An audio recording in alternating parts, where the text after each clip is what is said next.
Good morning, world. I am Judy, your web based therapist, making therapy accessible and convenient for our clients in Florida, in New York, and of course, sharing information worldwide. Today, I want to talk about 5 ways to help prevent work based or work professional compassion fatigue. Compassion fatigue, we're used to hearing when it comes to people in the helping professions who are working with or dealing with people experiencing trauma on a regular basis. Whenever they're talking about compassion fatigue or secondary stress, there it's usually referring to people in the healthcare fields and maybe people in social services, people in mental health professionals. Those are the people who usually experience or more likely to experience compassion fatigue. But so today we want to talk about 5 ways or 5 things you can do to help prevent compassion fatigue. But before I get into that, I want to take a quick moment and say thank you. If you are a subscriber, thank you so much for being a subscriber. Thank you for joining our team. I appreciate you. If you are not yet a subscriber, please take a moment and click the subscribe button below, and so that you can become part of our wonderful team of happy people listening to me talk about compassion fatigue, right? Yeah, that sounds like fun. And if you'd like to buy 1 or 3 of my books, there's a link below that will take you to the website that will show you all the different options of places that you can purchase one of my books, or 3 of them if you'd like, because that would make me super excited, very happy if you did. So, link below. Let's get back to it. First, create work-life balance. A lot of times, especially people in those fields where it seems like there is never ever gonna be enough time, there's always so much to be done. The more you do, it almost seems like the more there is to do. So it almost feels like you don't ever have time, that you can't take time away. Sometimes people will tell you, yeah, I'd like to take some time off, but there's so much happening. Or maybe somebody working in a hospital could say, yeah, I really need a break, but there's so many things going on. I can't take a break. Make sure that you have work-life balance. You can go to work. It's great. It's wonderful that you want to help other people. It's wonderful that you want to serve. It's really great. But is do you need to serve, or do you want to serve at the expense of your well-being? And how much can you help? How much help can you provide when you're at the point where you're no longer functional? So one of the best things, I always tell people this, one of the best things that you can do for your clients, for your patients, for the people that you're serving, is taking care of yourself. So it's important to have that work-life balance where you know that, hey, I worked an 8-hour shift, I worked a 12-hour shift, and now I'm going home. And that going home means, hey, I'm no longer answering emails, and no, I'm not answering phone calls. Where when you're going home, and you're going home and you're not taking the job with you, and the job is not gonna be a constant, because especially now, people in leadership positions, particularly, there's this thing of, hey, you are 24 hours at work now because our email is on your phone and we can text you right quick at midnight to ask you this question. Make sure that you have that work-life balance so that when you're home, you're home. When you're at work, you're at work. That you're making a separation, that you're taking, that your off time is your off time. That your off time is not somewhat, I'm home, I'm having dinner with my family, but let me do this email right quick. Or I'm having lunch with my friends, but hey, work is calling. Those are ways that we make life full work. And especially when you're working in an environment where it's so stressful, where there's so much trauma, where there's so much pain. Each time someone pulls you back into work, you're having fun with your friends for the first time in 3 months. And then they call you with work, and all of a sudden you forget that you were laughing and you're thinking about this whatever case they just called you on. And your friend starts asking, hey, what is going on? And you start telling them, and you're back at work.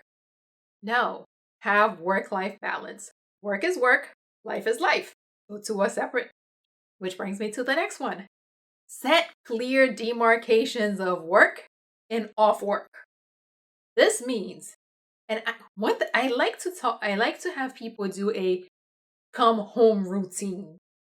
This is a way of giving your, like saying in your head, giving your mind that, hey, I'm no longer at work. Hey, we're off.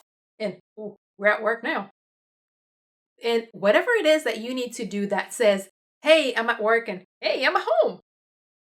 Do something that sets a clear message to your brain so that whenever you do this, your brain knows, oh, I'm at work.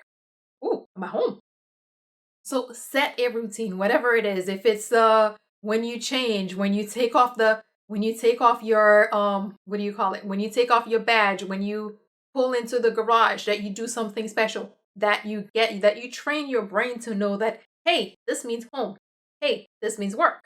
So find some way to set that demarcation, that little note to self, I guess. But the main thing, do not answer emails. Do not go to work on your day off. If you're off and you're going out with your family, but hey, on my way to the park with the kids, let me stop at work and no, because you're off. This is not work. This is family time. This is me time. This is home time. So make sure that there is a clear separation, that and the whole idea of work emailing you while you're at dinner, really, please stop. Okay. 3. Don't let others bring your work home. Especially right now when there's so much going on. Recently, when we were dealing with the pandemic, people have a tendency when you're working with trauma, that they will want to ask because they want to know, hey, what's going on? Tell us, give us the inside scoop. No, because when you're giving them the inside scoop, you're reliving the inside scoop. When you're sitting there telling them about how so many things happened, how this was so bad, how that was, you're reliving it. You don't need that.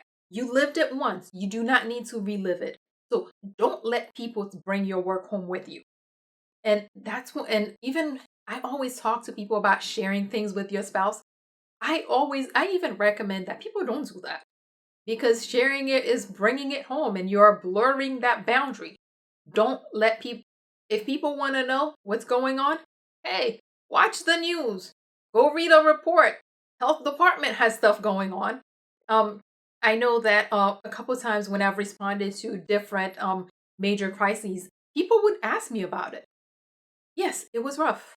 No, I'm not talking about it, because if I after I spent 8 or 12 hours working with people who experienced a major trauma, I don't want to sit there and remember everything that I experienced through their experience.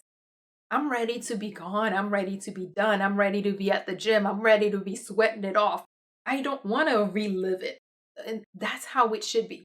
When you're at work. You're focused, you're paying attention, you're caring, you're doing what you're giving it your best. But when you're at home, you need to step off. You need to step back. You need to let go of the trauma and start embracing the positive, the more life affirming life that is in front of you. 4. Have a professional outlet. Use the resources available to you. I don't usually recommend sharing these because, yes, you do need to talk. Yes, you do need to vent. Yes, you do need to let it out. I don't usually recommend that people do that with their spouses because it blurs that line of work and home. Yeah, sometimes you will share certain things with your spouse. Sometimes you will share with your spouse that you're overwhelmed, that you're tired, that things are going on with you. But you want to try to, as much as possible, avoid bringing work into your relationship. Avoid bringing work into your home. So having a professional outlet, meaning that you have a therapist, maybe your work has something going on that you participate in, whatever it is. Maybe they have a group venting session, whatever it is.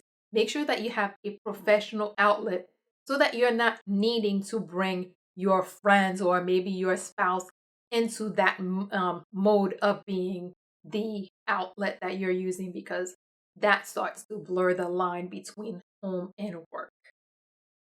5. Prioritize life affirming activities.